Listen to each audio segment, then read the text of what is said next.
yeah, NBA Straya, how are you going? How you going? I hope you're right. You should be. Or is that Jim? Well, I don't know. It's Tuesday.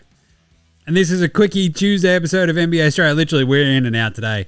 That's the ideal Quickie Tuesday. Jeez. I'm your host, James Clements, here in Larry Armour Studios. I've got a squid in the other room. He's hanging out watching, I don't know, Captain Underpants or something. Having a good old time. Well, his old man does a quick show. That's it today. We're literally going to jump in. We're going to wrap up today's games very briefly and set you up for tomorrow and then get out of your hair. Very, very simple. Very straightforward. And that's kind of literally it. Like, I don't know, we'll talk about the NCAA tournament. The Franger gets a wing. I love that. So, without further ado, let's get into it, shall we? Just a Quickie Tuesday. It's episode 1241 of NBA Straya. Let's go!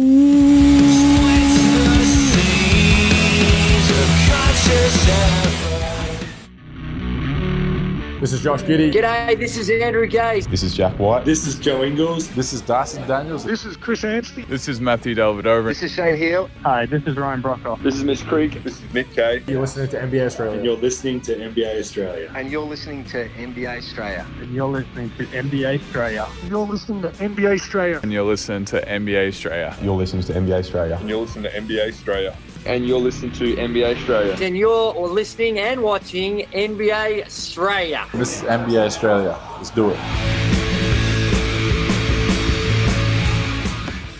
Watch out for the shark attack.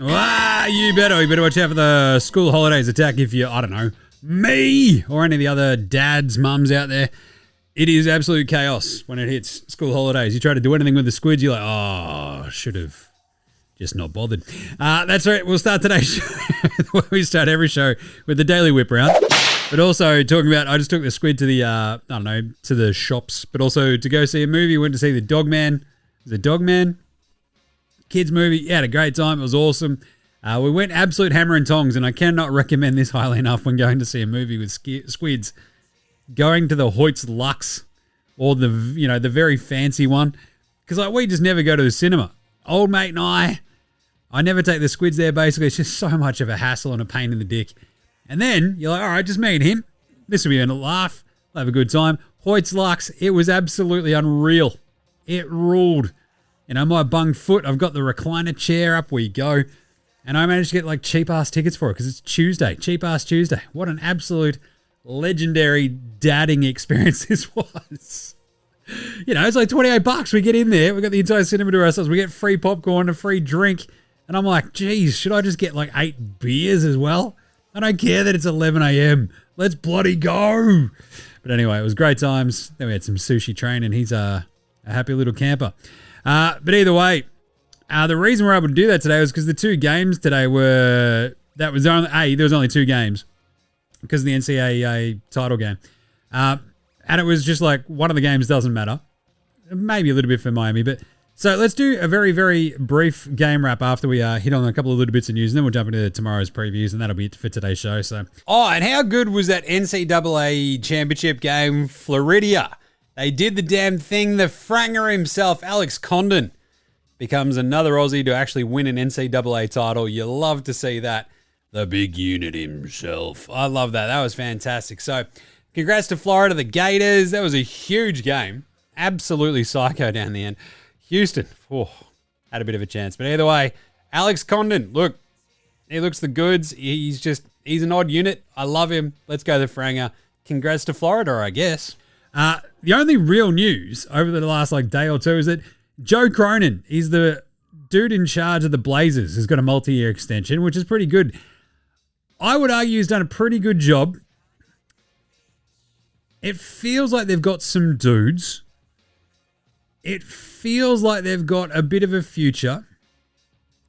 I don't know if they've got that home run hit of a dude yet. Like Scoot was kind of meant to be that dude. He's not quite that dude just yet. He's on his way. Danny Avdija has been a great pickup. They got him for a bag of chips. Anthony Penny-Simons is really good. Shaedon Sharp is an absolute weapon. And it feels like they're just really, really, really solid. They might need that one extra dude. So let's see if they can get Cooper Flagg. And that would be an absolutely gnarly landing spot for him, I reckon. Anyway, the other little bits and bobs. There was the report that the Suns are looking for a massive, massive, massive haul for Kevin Durant. And when what do we do when this happens? Oh, ring a ding ding ding ding. Oh, no! They're not going to say, "Nah, we only want a couple of things back for Kevin Durant." They're going to say a massive, massive, massive one. So Windy is basically like, "Yeah, whoa, that was a huge one. Big haul, a really big haul." And you're like, "All right, all do." I'm not entirely convinced that's news. Kawhi and Giannis Antetokounmpo were named the players of the week for week 24 last week. Kawhi averaged 24.5 points, 5.8 rebounds, 1.8 steals. Giannis averaged a 36, 12, and 13. That's absurd. Absolutely absurd gear. And good on him. And the last little bit, I mean, Donnie Mitchell, there's a couple of injuries. Like, there's a big, like Donnie Mitchell is apparently going to sit out for the Cavs game tomorrow.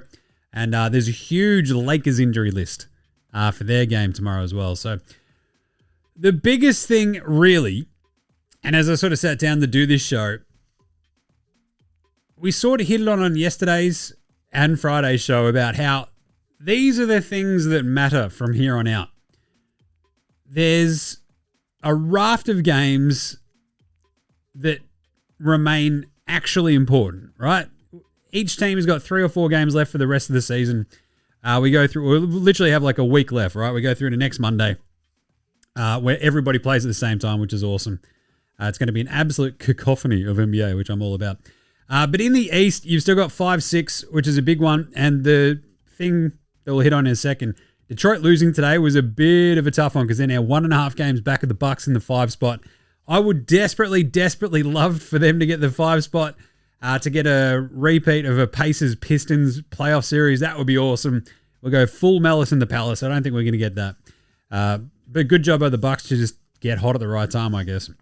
But the thing is 7, 8, 9, 10 in the East. And with the Heat winning today, that also makes it very, very interesting. They're only a half game back of the Bulls in the 9 spot. The Bulls are only a 1 game back of the Hawks in the 8 spot, and the Hawks are only 1 game back of the Magic in the 7 spot. And some of these teams have some very interesting games in the next few days. So I just want to hit on this really quickly. So Chicago get Cleveland tomorrow without Donnie Mitchell. Interesting. Atlanta play Orlando tomorrow and then again next Monday. Do you think that'll decide the 7-8, Jim? Yes! I mean, I know for a fact. I'm just guessing also, really. That's it. We've got Golden State Phoenix tomorrow. We've got Lakers OKC tomorrow. That means a lot for the West. But Minnesota Milwaukee is a big one, obviously, for the Bucks. You've got not Toronto. I'm saying Toronto. The day after, on Thursday, Orlando hosts Boston. So they've got like this weird little murderer's row here. For a second, they really, really need to win that one against Atlanta tomorrow. Outside of that, when you look at the other East ones, you got Miami at Chicago on Thursday. I told you it was crazy. It's going to be awesome. So the next couple of days are absolute chockers with these awesome, insane games. Houston versus the Clippers is another one because we haven't gotten to talk about the West yet. But the West, you look at their standings there as of yesterday, as we hit on, right? 3 through 8 in the West. Basically separated by 2 games, and everybody from 4 through 8 is on 32 losses. It is absolute chaos. And then after that, in the 9-10 spot, you got the Kings with a big win today, jumping back up into the 9 spot, leaving Dallas there in 10. They're 1 full game up, and it essentially puts a bit of a dagger in the Suns because that might be it all over Red Rover. There's just not enough games. They have to win out, and I think Sacramento have to lose out for them to have a crack. So we'll see what happens there. Probably not likely. But with some of those games coming up, we've got a Denver-Sacramento game on Thursday. You've got, as I mentioned, Golden State Phoenix tomorrow. Lakers OKC tomorrow. Like, it is just back-to-back games that really, really matter in terms of playoff seeding, which is awesome. I could not be more stoked. Can you tell? There's even a Lakers-Dallas game Thursday.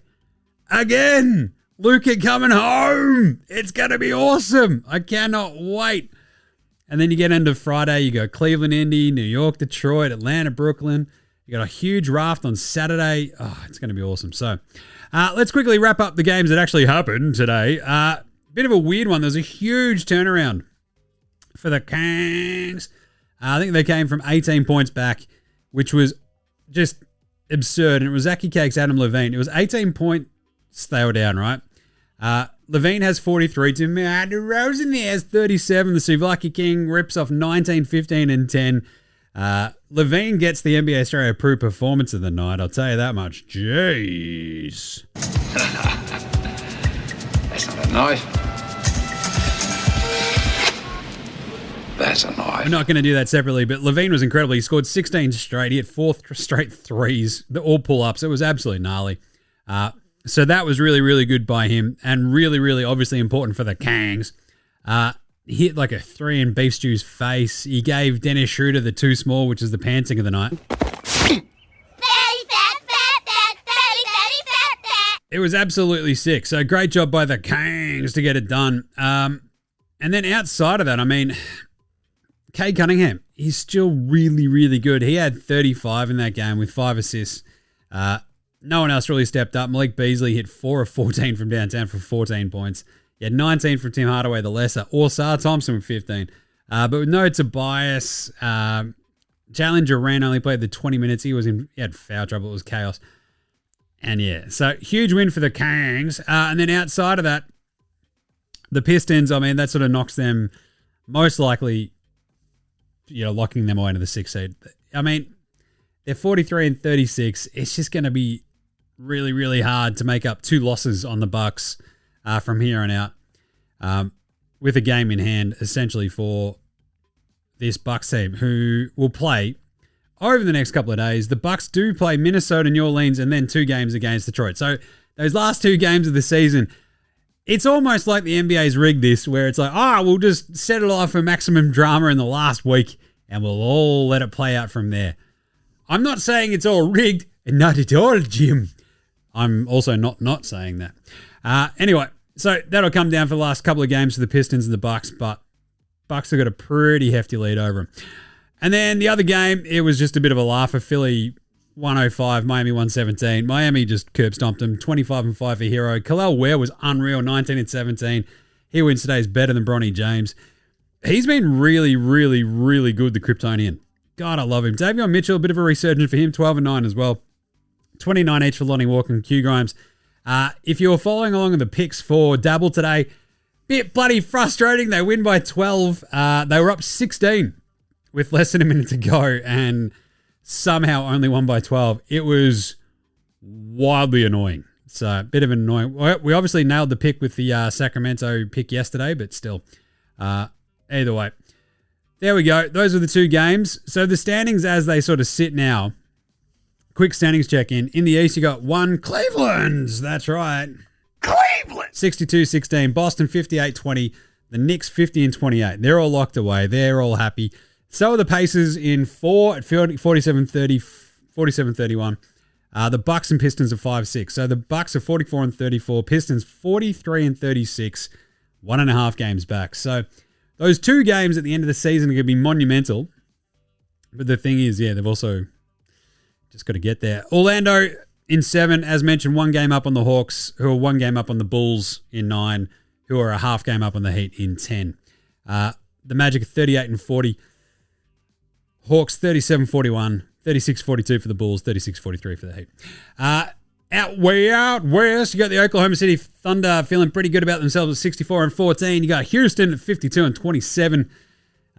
Feeling very nice about the 2 spot because they're essentially locked in. They're 3.5 games up on the Lakers. The Lakers are 48-30. 1.5 games clear in the 3 spot ahead of Denver and the raft of other teams who are on 32 losses. So Denver at 47-32.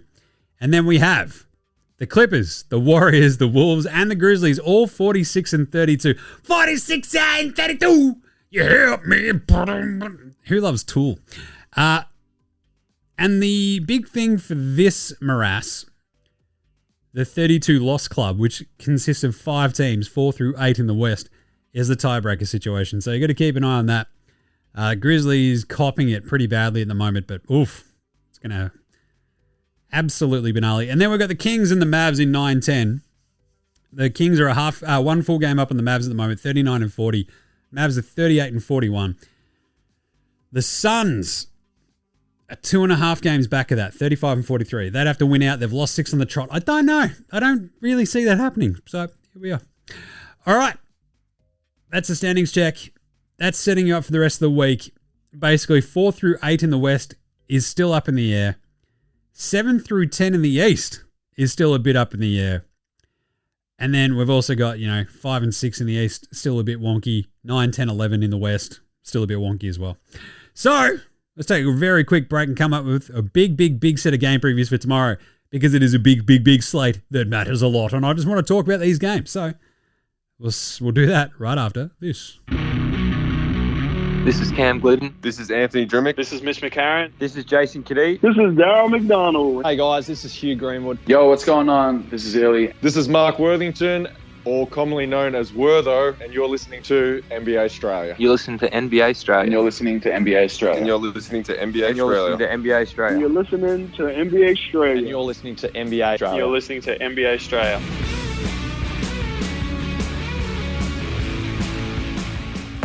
All right, let's do it with a very quick Game Day Baller Game Day Twitter check-in from Patty Mills. No Patty Mills check-in. How about we go to big Stephen Adams, where he's got Sauna Gang on his Instagram. That is awesome. There is a man in a terry toweling hat and a bathrobe having a great time. I love Stephen Adams. One of the great social media users as well. Right. Oh, God. I'm full of sushi. It's so much fun today. All right, let's do it. Some game previews. Game previews. Thanks, Inadvertent Bane. Not a problem, Jim. How's it all going? Yeah, not bad. Good size. Obviously, we ended up going 1 of 2 on today's games. Very frustrating that they couldn't bloody finish it off. Could the Heat? Minus 13. They win by 12. Breaking my heart. Either way, tomorrow's games are absolutely psychotic. You have Atlanta at Orlando for the 7-8. They play this game again on Monday.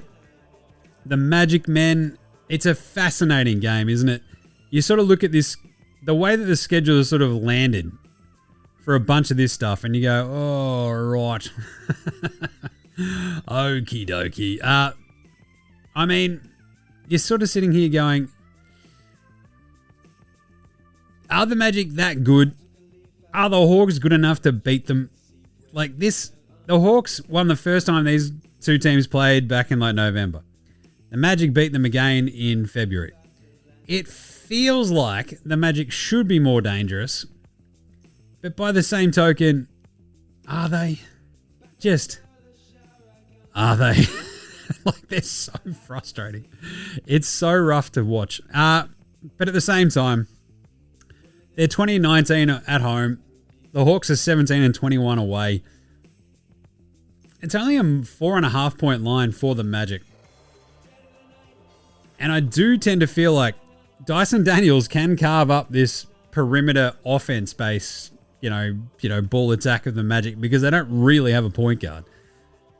Dyson Daniels can cause a bit of havoc. Can the rest of the Hawks sort of go with him? Oh, I don't know.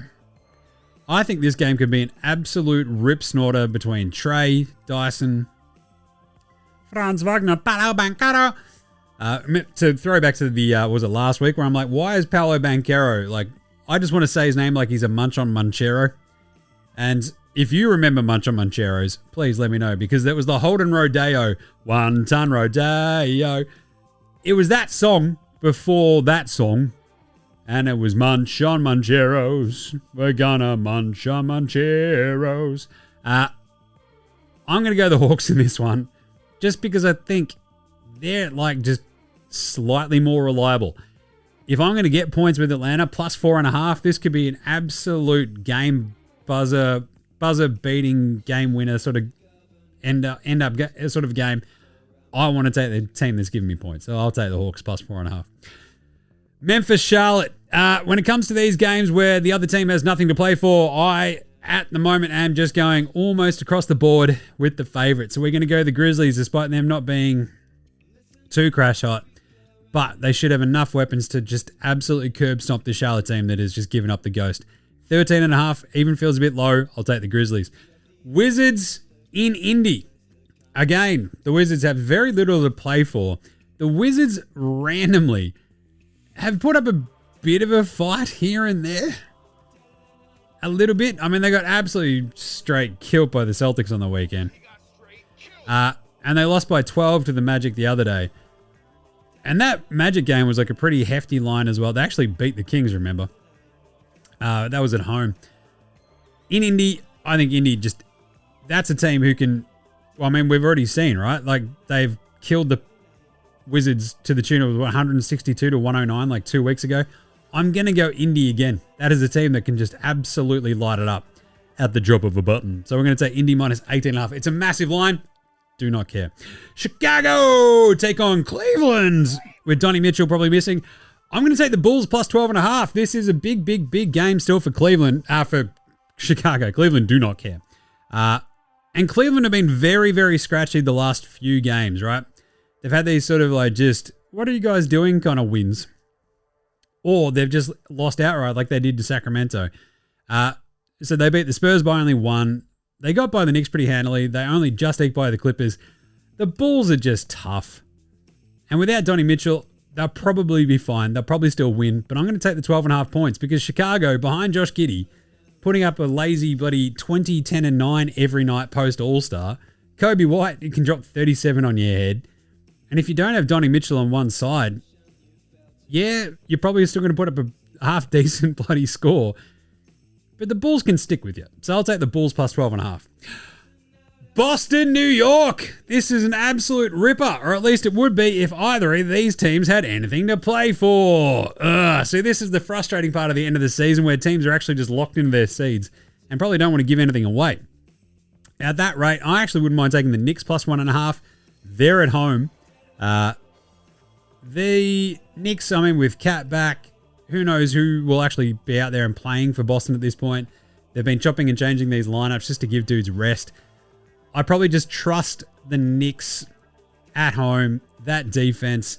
I know that like there's like a weird sort of setup where the Celtics and the Knicks, right? Like the Celtics are no longer like, aha, we're a little bit afraid of these guys. The Knicks have been, I don't know what, steamrolled them, I think, by them in each of the 3 games this year. There you go, 132-109, 131-104, 118-105.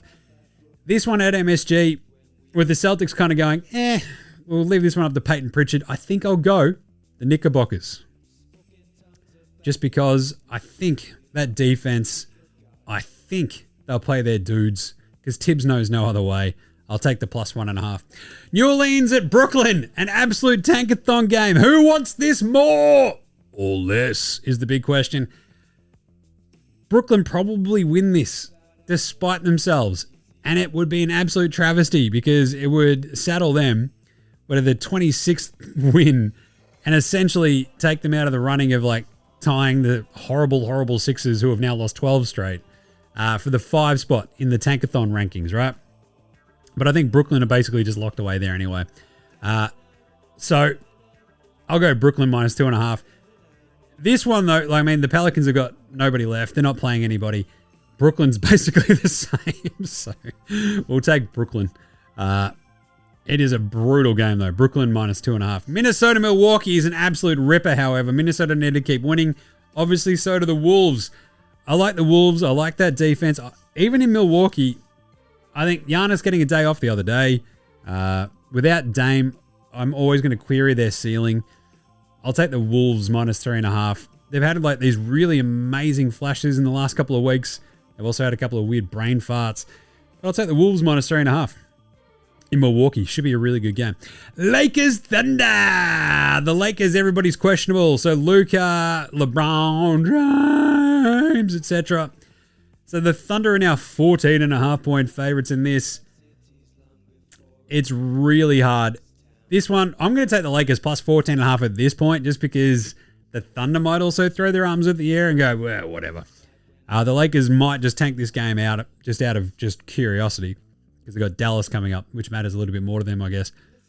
So I'll take the Lakers plus 14.5 for now, just because in case Luka does play, in case LeBron does play, That line will change dramatically by tomorrow morning. We'll talk about it on tomorrow's, NBA Straya vibes video.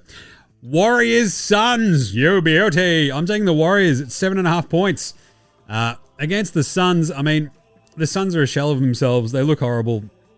They've lost 6 on the trot. The Warriors are looking feisty. They're looking fit.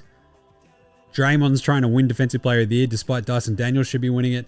I'll take the Warriors minus 7.5. They're just much more complete. They're deeper.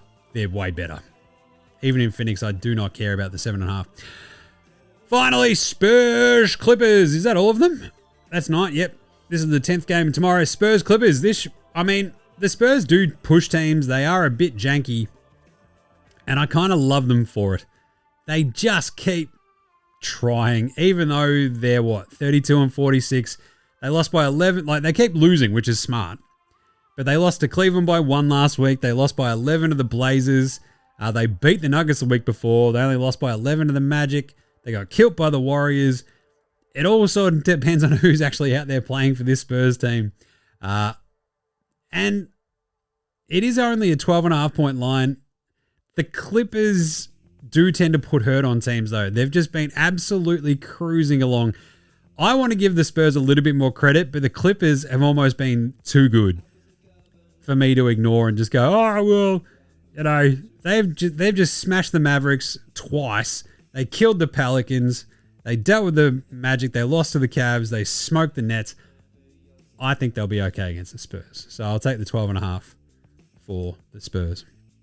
And there you go. That is a big Wednesday slate. That's going to be awesome. I'm dropping the squid off at school holiday program tomorrow. So I'll be just absolutely nuts deep in basketball tomorrow. It's going to be fun as, I'll tell you what. But that's it for today. There you go. All right. Good times. Great memories. That was a Tuesday. Quickie Tuesday. I love that. So there's all the picks. Remember, you can find all of those over at Dabble. Use that code NBA Straya. Click on the link in the show description or on the Facing IG stories or on Twitter. It's under the video every morning. We do the videos every morning, basically just to set up the day for you. Today we did it I looked very tired. I'm just like, oh, geez, Jim. Don't zoom in so much on the face. You can see the bags under your eyes. It's like, yeah. Sitting there having my one of my giant morning coffees.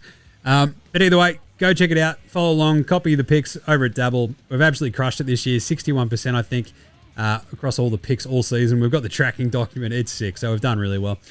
So if that's your vibe, check it out.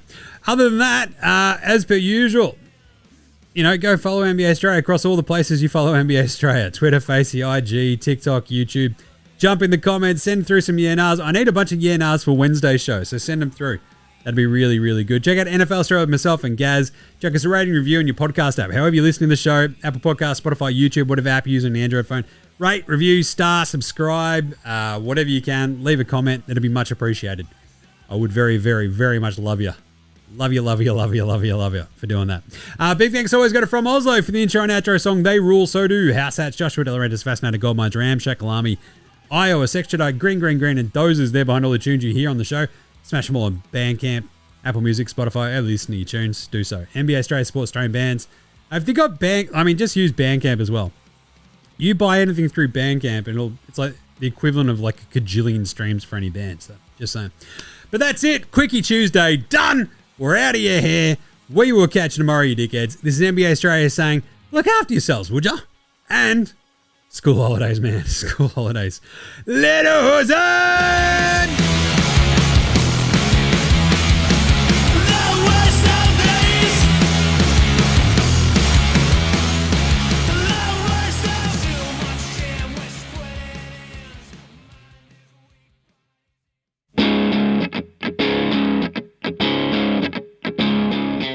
G'day legends, your mate Jim from NBA Straya here. That's right, I'm doing a thing at the end of the show.